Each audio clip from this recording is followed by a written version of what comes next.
On this edition of Alberta Dugout Stories, the podcast, another player fresh off a trip to Florida with Canada's junior national team. Dogs Academy product Boston Warkentin joins us.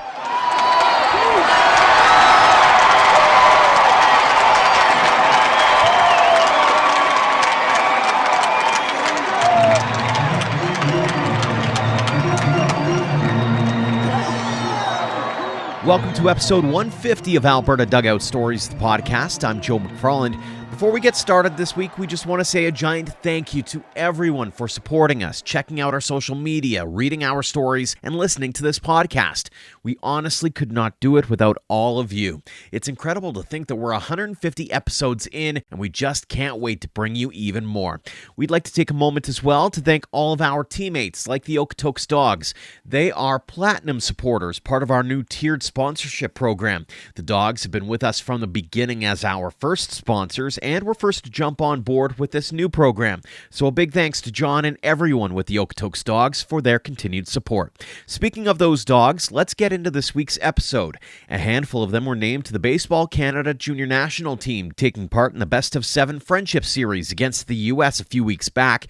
We had St. Albert's Max Hartman on last week to talk about that experience and his baseball journey, so we thought we'd do the same with a couple of more players. This time around, we're catching up with Boston Warkentin. The young hurler pitched in 10 games for Dogs Black during the Western Canadian Baseball League season this summer, then was summoned to the junior national team camp where he impressed every time he stepped on the bump. Originally from Delta, BC, the 18-year-old right-hander came through Dogs Academy, where he's elevated his game to the point that he's been listed by the Canadian Baseball Network as the 11th best Canadian prospect for the 2022 MLB Draft. He's also committed to the University of Washington, another Division I powerhouse connection with the Dogs. We chatted with Boston about that and much more in a phone chat last week. Boston, thanks so much for joining us here on the podcast. Yeah, no, thank you very much for having me. It's great. I really appreciate it. Quite the journey here with the junior national team. So let's start there. How did you become aware in the first place that you were even going to be able to try out for the team?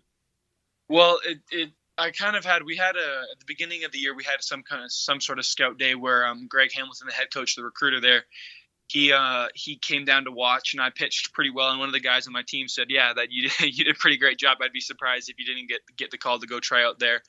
And then I ended up getting the call a little later this summer because with everything being pushed back in terms of COVID and stuff, we weren't really sure what was going on. And then we got a call saying that if I'd like, obviously, that I could come down and try out. They'd love to have me down there for the 2 weeks at Ajax to try out for the team.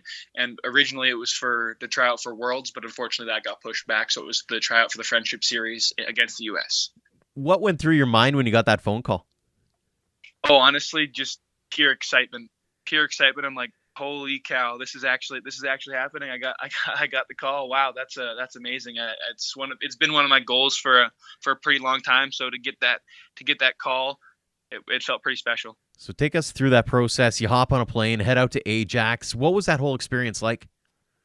Oh, it was super cool. Getting to meet all those guys out there across Canada, the best guys across Canada, getting to play with them and build some strong relationships in the course of those 2 weeks there in Ajax, and then that week in Florida as well. It was just an awesome experience and something definitely I won't ever forget. And obviously, as you mentioned, you get named to that team heading down to Florida, the Friendship Series with the U.S. What was that experience like?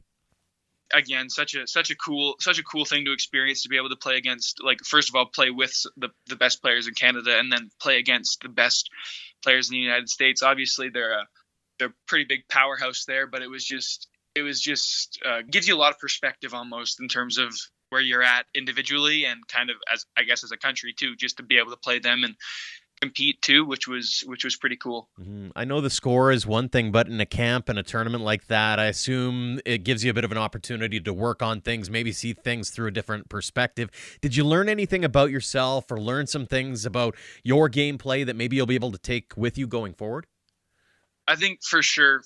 I think for me, I think you gotta, everybody's at a different place in terms of their skill and stuff. And some people are going to be, oh yeah, they're going to be super hyped up in terms of everything and all that kind of stuff. But I think for me specifically, I gotta understand that everybody everybody's the same. Everybody's a human being. Everybody has their weaknesses. Everybody has flaws. You could be as built and as physical as you are, but at the end of the day, you gotta step on the mound and then get in the box too and get battle there. So you basically, it's like just treat every batter with the same conviction that you would with anybody else.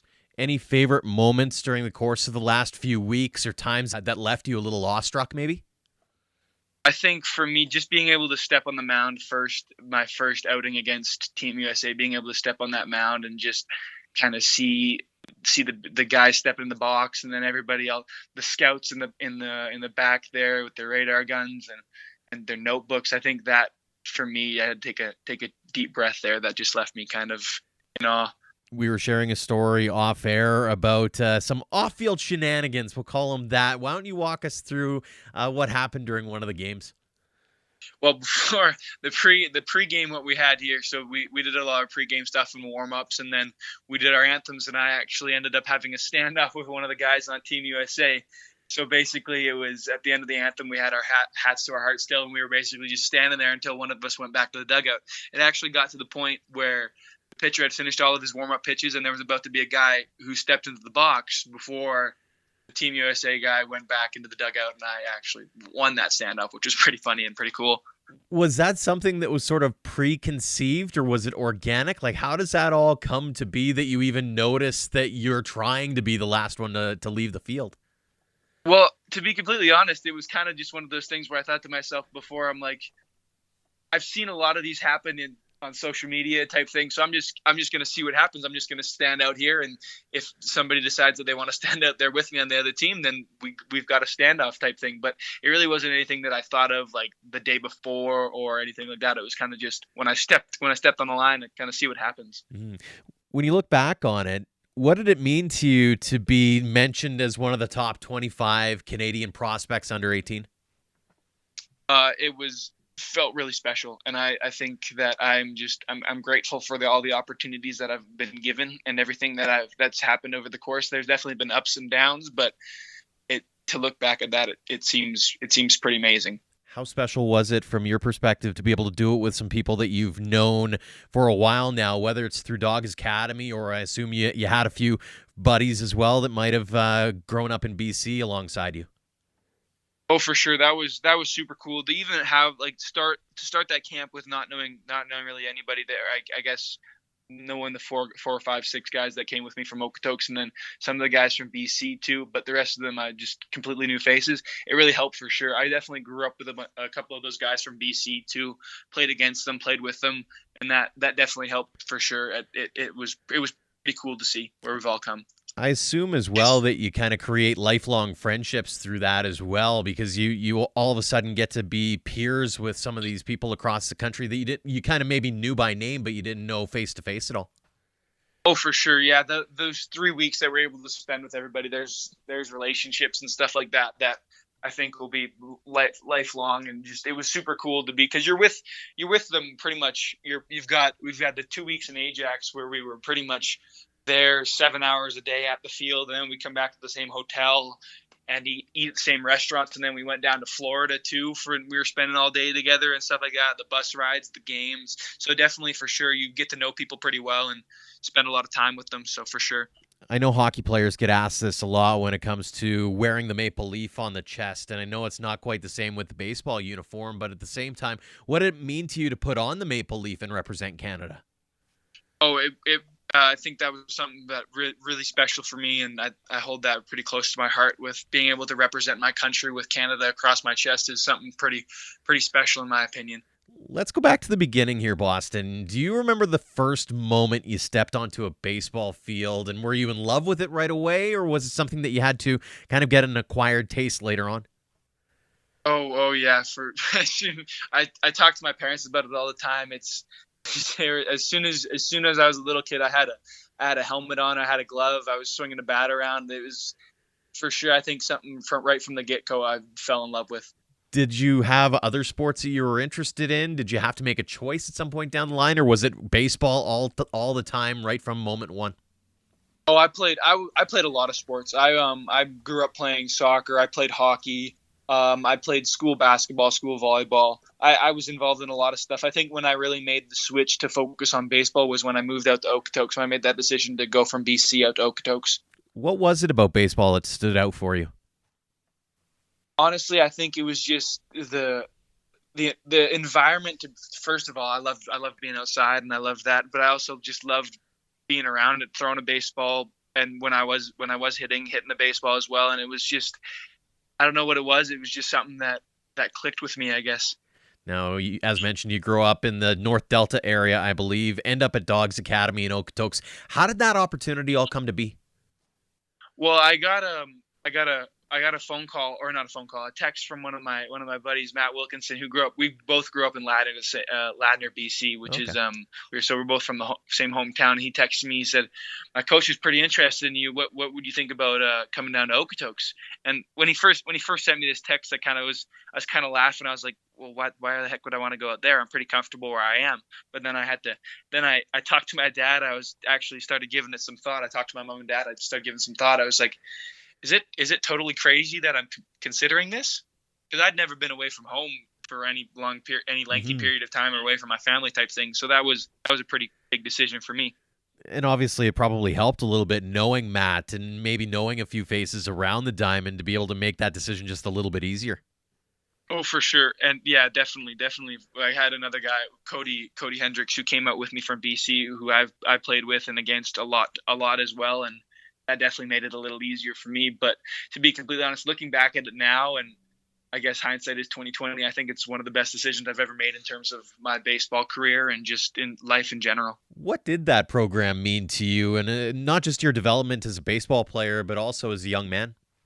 Honestly, I think just even moving away from home initially, that it's made me grow so much in so many different ways, not only on the baseball field, but I think as a person in general, it helped me get a little bit more of independence, I guess you could say. Mm-hmm. But I mean, it helped me just, I think, mature a little bit faster as well. And Okotoks and the Dogs Academy, everybody was so great there, and the coaches and all the players that I've played with, and it'll hold a close place in my heart for a pretty long time. Anyone you want to give a shout out to for going the extra mile for you, teammates, maybe some coaches who took you under their wing, that kind of thing? Oh, for sure. Well, I think my pitching coach for sure, Jeff Duda, he's been awesome for me too, and even the head coach Tyler Hollick. Honestly, that whole coaching staff, Val too. They've been really helpful in terms of this whole thing and making me comfortable, and making me, even when I was there, it's just feeling like the whole Dogs Academy is one big family, which it is, to be completely honest. Everybody there.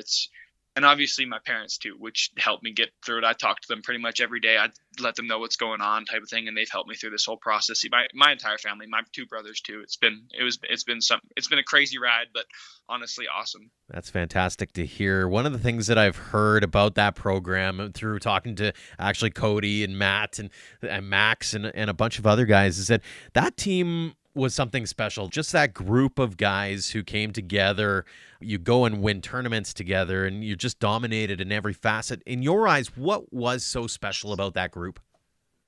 I think honestly, well, talent aside, we were a very talented group and talented bunch. But I think we just had a drive and a passion for baseball in terms, and just that we wanted to win. And I think we meshed pretty good as a group. But honestly, I think it was just our passion and drive.